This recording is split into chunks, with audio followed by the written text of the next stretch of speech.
Hello dear students, आज हम राजनीतिक विज्ञान या सिविक्स का सेकंड चैप्टर संघवाद के बारे में पढ़ें। सत्ता का ऊर्ध्वाधर बंटवारा आमतौर पर संघवाद कहा जाता है। इस अध्याय में संघवाद को मजबूत करने वाली नीतियों और राजनीति का विश्लेषण किया जाएगा। शासन के विभिन्न स्तरों के मध्य सत्ता का ऊर्ध्वाधर बंटवारा आधुनिक लोकतंत्र में सत्ता के साझेदारी का एक सामान्य रूप है। इसे सामान्यतः संघवाद कहा जाता है। संघवाद के कारण एक ही लोकतांत्रिक व्यवस्था के भीतर अलग अलग क्षेत्रों का साथ रहना और गतिशील रहना संभव हो पाता। संघवाद क्या है, चलिए इसको हम व्यवहारिक रूप से जानते हैं। संघ व्यवस्था में शक्ति विकेंद्रित होती है, अर्थात इसमें शक्ति किसी एक स्थान या किसी एक व्यक्ति के पास नहीं होती है। इसमें शक्ति की कई इकाइयां बटी हुई होती हैं। संघीय व्यवस्था में दो स्तरीय सरकारें कार्य करती हैं।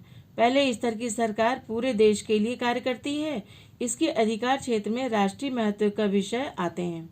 दूसरे स्तर की जो सरकार है वो राज्य या प्रांतों के लिए होती है। यह सरकार दैनिक कार्यों को देखती है। दोनों स्तर की सरकारें अपने अपने स्तर पर स्वतंत्र रूप से कार्य करती हैं। संघीय शासन व्यवस्था एकात्मक शासन व्यवस्था से भिन्न होती है। संघीय व्यवस्था में केंद्रीय व स्थानीय शासन अपने अपने स्तर पर लोगों के प्रति जवाबदेह होते हैं। आइए चलिए देखते हैं संघीय शासन व्यवस्था की कुछ विशेषताएं हैं। संघीय शासन व्यवस्था में कुछ मूलभूत विशेषताएं होती हैं जो शासन की व्यवस्था को व्यापक स्वरूप प्रदान करती हैं। जैसे सरकार के दो या अधिक स्तर होते हैं। संघीय शासन व्यवस्था में सत्ता केंद्रीय प्राधिकरण और उसकी विभिन्न संबंधित इकाइयों के मध्य बट जाती है। सामान्यतः संघीय शासन व्यवस्था में दो स्तर पर सरकारें होती हैं। एक सरकार संपूर्ण देश के लिए होती है एवं दूसरी सरकार राज्य स्तर की होती है। भारत में सरकार का यह स्तर तीसरा स्तर स्थानीय स्वशासन कहलाता है। दोहरे उद्देश्य के लिए भी यह संघ व्यवस्था कार्य करती है। संघीय शासन व्यवस्था में दोहरे उद्देश्य सन्निहित होते हैं। एक और जहां क्षेत्रीय विभिन्नताओं का पूर्ण सम्मान किया जाता है, वहीं दूसरी ओर देश की एकता एवं अखंडता की रक्षा की जाती है। नागरिक समूह एक पर अधिकार अलग अलग होते हैं। संघीय शासन व्यवस्था में अलग अलग स्तर की सरकारें एक ही नागरिक समूह पर शासन करती हैं। कानून बनाने, कर वसूलने एवं प्रशासन आदि का उनका अपना अलग अलग अधिकार क्षेत्र होता है। सुदृढ़ संविधान भी होता है। संघीय व्यवस्था में संविधान के मौलिक प्रावधानों को किसी एक स्तर की सरकार अलग अकेले दम पर नहीं बदल सकती। बदलाव दोनों स्तर की सरकारें यानी केंद्र व राज्य दोनों प्रकार की सरकारों की सहमति से ही हो सकते हैं। संविधान की सर्वोच्चता भी मायने रखती है। संघीय व्यवस्था के अंतर्गत संविधान में सरकार के विभिन्न स्तरों के प्रत्येक स्तरों के अधिकार क्षेत्र स्पष्ट रूप से अलग अलग उल्लिखित होते हैं। संविधान सरकार के प्रत्येक स्तर के अस्तित्व एवं अधिकार की गारंटी और सुरक्षा भी प्रदान करता है।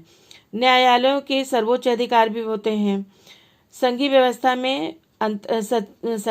के अंतर्गत न्यायालयों को संविधान और विभिन्न स्तर की सरकारों के अधिकारों को व्याख्यात करने का पूर्ण अधिकार होता है। विभिन्न स्तर की सरकारों के मध्य अधिकारों से संबंधित विवाद की स्थिति में सर्वोच्च न्यायालय निर्णायक भूमिका का निर्वहन कर सकता है। वित्तीय स्वायत्तता भी प्राप्त होती है। संघीय शासन व्यवस्था में वित्तीय स्वायत्तता निश्चित करने के लिए विभिन्न स्तर की सरकारों के लिए राजस्व के भिन्न भिन्न स्रोत निर्धारित किए जाते हैं। इस प्रकार संघीय शासन व्यवस्था के दोहरे उद्देश्य जो थे वह देश की एकता की सुरक्षा करना और उसे बढ़ावा देना तथा इसके साथ ही क्षेत्रीय विविधताओं का पूरा सम्मान करना। इस कारण संघीय व्यवस्था के गठन और कामकाज के लिए दो चीजें सबसे महत्वपूर्ण हैं। विभिन्न स्तरों की सरकारों के बीच सत्ता के बंटवारे के नियमों पर सहमति होनी चाहिए और इनका एक दूसरे पर भरोसा होना चाहिए कि ये अपने अपने अधिकार क्षेत्र को मानेंगे। आदर्श संघीय व्यवस्था में ये दोनों पक्ष होते हैं, आपसी भरोसा और साथ रहने की सहमति। केंद्र और विभिन्न राज्य सरकारों के बीच सत्ता का बंटवारा हर संघीय सरकार में अलग अलग ढंग से होता है। संघीय शासन व्यवस्था तथा एकात्मक शासन व्यवस्था में अंतर भी होता है।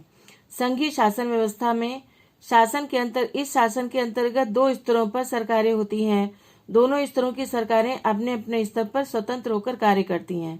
परंतु एकात्मक शासन व्यवस्था में क्या होता है, इस शासन के अंतर्गत शासन का एक ही स्तर होता है और राज्य सरकारें उसके अधीन रहकर कार्य करती हैं। संघीय शासन व्यवस्था में राज्य सरकारों को शक्तियां संविधान से प्राप्त होती हैं, परंतु एकात्मक शासन व्यवस्था में राज्य सरकारों को अपनी शक्तियां केंद्र सरकार से प्राप्त होती हैं। इसी प्रकार से संघीय शासन व्यवस्था में संघ और राज्य सरकारों के मध्य विषयों का बंटवारा होता है, परंतु एकात्मक शासन व्यवस्था में विषयों का बंटवारा नहीं होता। इसी तरह संघीय शासन में राज्य सरकारें अपने कार्यों के लिए केंद्र सरकार के प्रति जिम्मेदार नहीं होती हैं, परंतु एकात्मक शासन व्यवस्था में राज्य सरकारें अपने कार्यों के लिए केंद्र सरकार के प्रति पूर्ण रूप से जिम्मेदार होती हैं। संघीय शासन व्यवस्था का गठन किस प्रकार से होता है, आमतौर पर कितने तरीकों से ये गठित होती है, आइए चलिए इसके बारे में हम जानते हैं। संघीय शासन व्यवस्थाएं आमतौर पर दो तरीकों से गठित होती हैं। संघीय शासन व्यवस्था के गठन एवं उसके कामकाज के लिए महत्वपूर्ण बात तो यह है कि विभिन्न स्तरों की सरकारों के बीच आपसी सहमति हो और एक दूसरे पर पूरा भरोसा हो। संघीय शासन व्यवस्थाओं का सामान्यतः दो तरीके से गठन होता है। पहला, दो या दो से अधिक स्वतंत्र राष्ट्र एक साथ मिलकर एक बड़ी इकाई का गठन करते हैं। इसमें स्वतंत्र राष्ट्र अपनी संप्रभुता को बनाए रखते हैं और अपनी अपनी अलग अलग पहचान भी बनाए रखते हैं। संयुक्त राज्य अमेरिका, स्विट्जरलैंड, ऑस्ट्रेलिया आदि इसके उदाहरण हैं। इस प्रकार के संयोग व्यवस्था वाले देशों में संघीय व्यवस्था वाले देशों में सामान्यतः प्रांतों को समान अधिकार प्राप्त होता है और वे केंद्र की तुलना में अधिक शक्तिशाली होते हैं।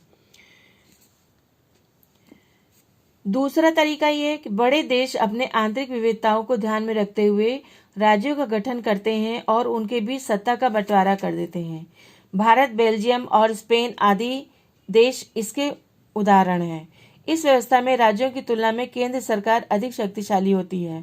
सामान्यतः इस व्यवस्था में प्रांतीय या राज्य सरकारों की समान अधिकार प्रदान किए जाते हैं।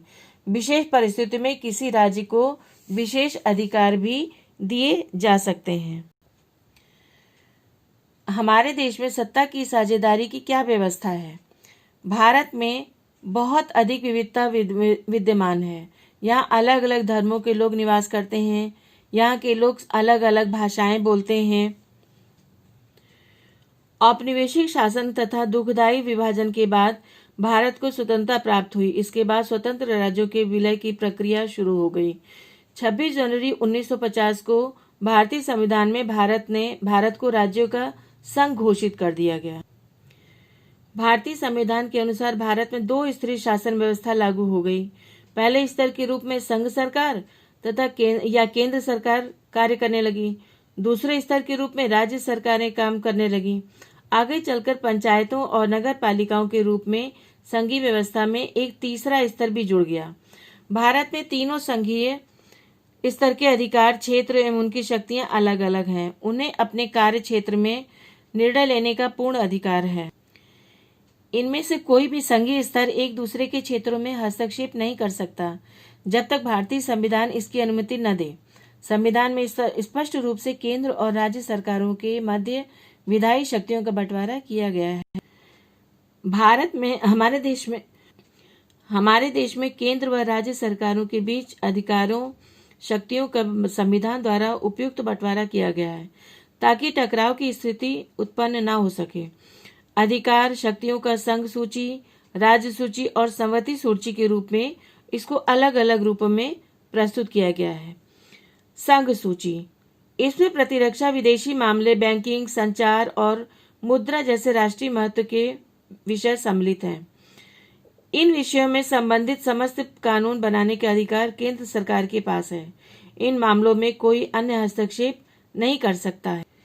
राज्य सूची, इसमें पुलिस, व्यापार, वाणिज्य, कृषि, सिंचाई जैसे प्रांतीय और स्थानीय मुद्दों के विषय सम्मिलित हैं और इन विषयों में राज्य सरकार ही कानून बना सकती है।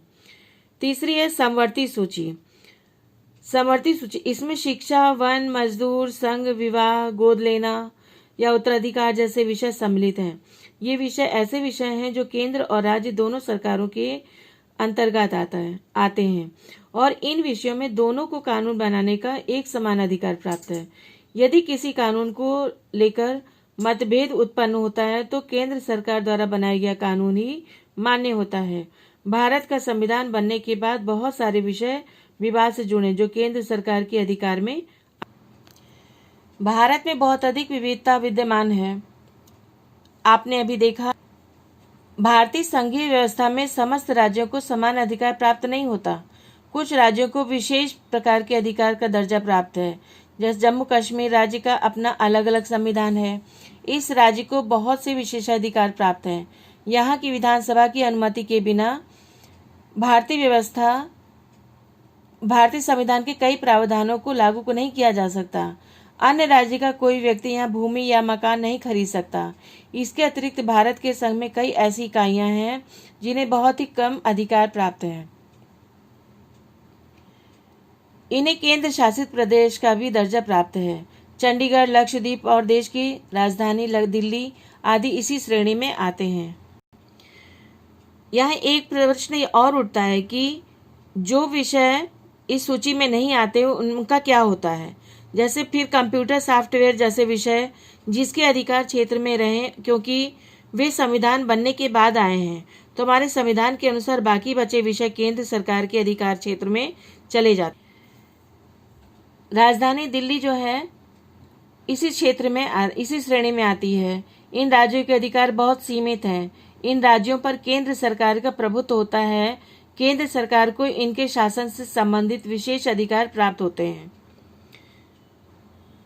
केंद्र इनके अधिकारों में हस्तक्षेप कर सकता है।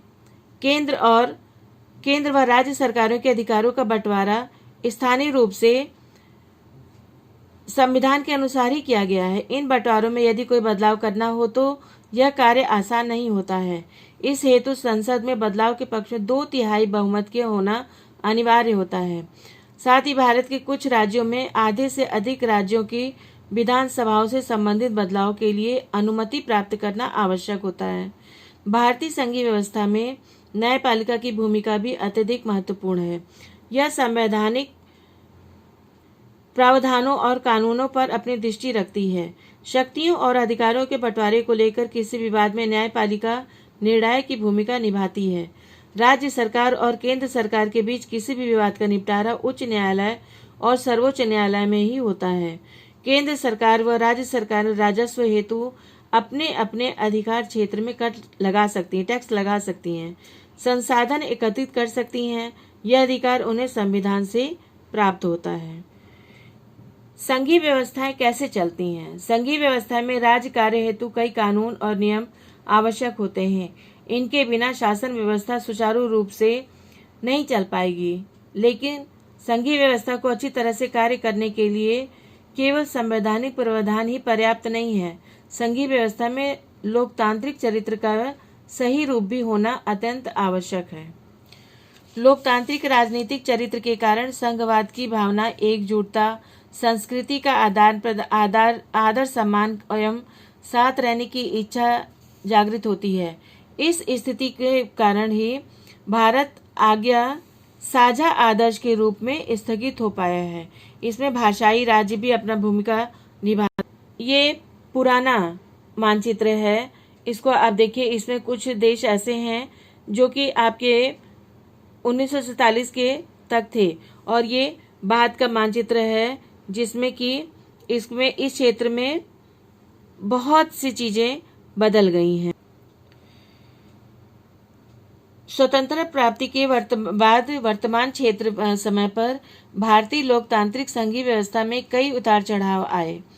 भारत में सन 1947 में लोकतंत्र की राह पर अपनी जीवन यात्रा शुरू की। उस वक्त से लेकर सन 2017 तक, यानी 1947 में इन्होंने ये राह चुनी थी, और 2017 तक अगर आप राजनीतिक मानचित्र को देखें तो इस अवधि में आए बहुत से बदलाव एक बार की आपको आश्चर्यचकित कर जाएंगे। आपको मैंने भी दोनों नक्शे दिखाए। इसके बाद हम आगे चलते हैं।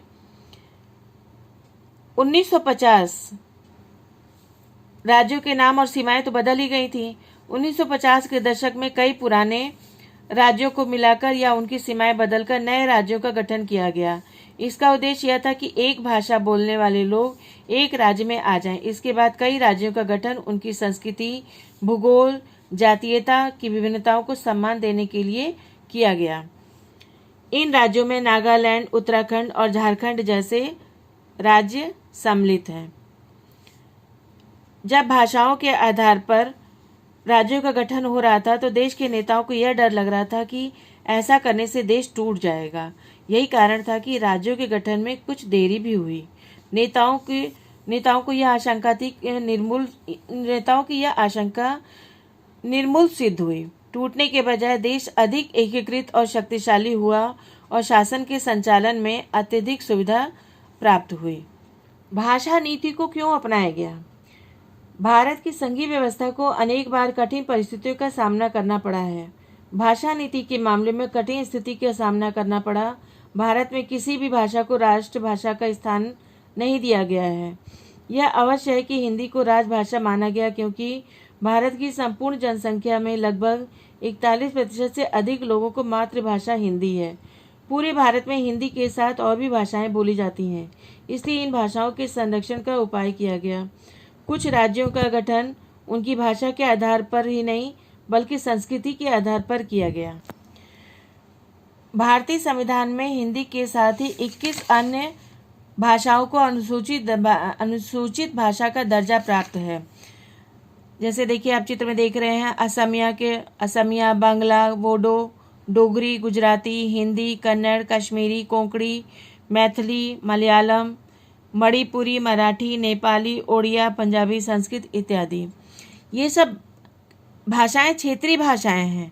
जैसे भोजपुरी, मगही, बुंदेलखंडी, छत्तीसगढ़ी, राजस्थानी और ऐसी ही दूसरी भाषाओं को हिंदी के अंदर जोड़ लिया जाता है। ऐसी समूहबद्धता के कारण बाद ही जनगणना में 121 प्रमुख भाषाएं पाई गईं। इनमें से 22 भाषाओं को भारतीय संविधान की 8वीं अनुसूची में रखा गया और इसी कारण ये अनुसूचित भाषाएं कही जाती हैं। बाकी को गैर अनुसूचित भाषा कहते हैं। भाषा के हिसाब से भारत दुनिया का संभवतः सबसे ज़्यादा विविधता वाला देश। जब एक भाषा के आधार पर राज्यों के गठन की बात उठी तो कई राष्ट्रीय नेताओं को डर था कि इससे देश टूट जाएगा, परंतु केंद्र सरकार ने इसी के चलते राज्यों को पुनर्गठन करने कुछ समय के लिए टाल दिया। इससे प्रशासन भी पहले की अपेक्षा कहीं ज़्यादा सुविधाजनक हो गया। इसके अतिरिक्त राज्यों की भी अपनी अपनी राजभाषा है और राज्यों में उसकी राजभाषा में सारे काम किए जाते हैं। इसे भाषा नीति का दर्जा दिया। भारत में सरकारी कामकाज में औपनिवेशिक काल से अंग्रेजी भाषा का प्रयोग हो रहा था। इसकी मान्यता सन 1965 में बंद हो 1965 में बंद होनी थी, लेकिन गैर हिंदी भाषी लोगों ने इसका विरोध किया। भारत में 41% से अधिक लोग हिंदी बोलते हैं। ऐसी स्थिति में सरकार का मानना था कि हिंदी को राजभाषा का स्थान प्राप्त हो, लेकिन तमिलनाडु में इसका बहुत बड़ा विरोध हुआ। ऐसी स्थिति में केंद्र सरकार ने हिंदी के साथ साथ अंग्रेजी भाषा में भी राजकीय कामकाज की अनुमति प्रदान कर दी। भारत सरकार ने यह कदम बहुत ही सोच समझ कर उठाया, क्योंकि कई अलग अलग राज्यों में अलग अलग भाषाएं बोली जाती थीं और उन राज्यों पर हिंदी का थोपा जाना संभवतः गलत होता। इसलिए नेताओं ने भाषा के मामले में लचीला रुख अपनाया। केंद्र राज्य संबंध कैसा है? भारत में संघीय व्यवस्था के परिप्रेक्ष्य में केंद्र सरकार का राज्य सरकारों के संबंध पर एक अत्यंत महत्वपूर्ण पहलू है। केंद्र और राज्यों के संबंधों में आए परिवर्तनों के कारण भारत की संघीय व्यवस्था बहुत मजबूत हो गई। संघीय व्यवस्था के संदर्भ में महत्वपूर्ण बात तो यह भी है कि भारत में लंबे समय तक एक ही पार्टी का शासन रहा। इस पार्टी का शासन केंद्र और राज्यों में एक साथ रहा। राज्यों में जहां भी इस पार्टी का शासन रहा वहां उस राज्य ने स्वायत्त संघ इकाई के रूप में अपने अधिकारों का उपयोग नहीं किया। स्थिति में महत्वपूर्ण बदलाव तब आया जब केंद्र और राज्यों में अलग अलग दलों की सरकारें बनी। अब केंद्र सरकार पर राज्यों की अनदेखी करने के बाद आरोप लगने लगे। कई बार केंद्र सरकार संवैधानिक प्रावधानों का दुरुपयोग कर राज्यों में स्थापित सरकार को भंग कर देती थी। यह स्थिति संघीय व्यवस्था के विरुद्ध थी।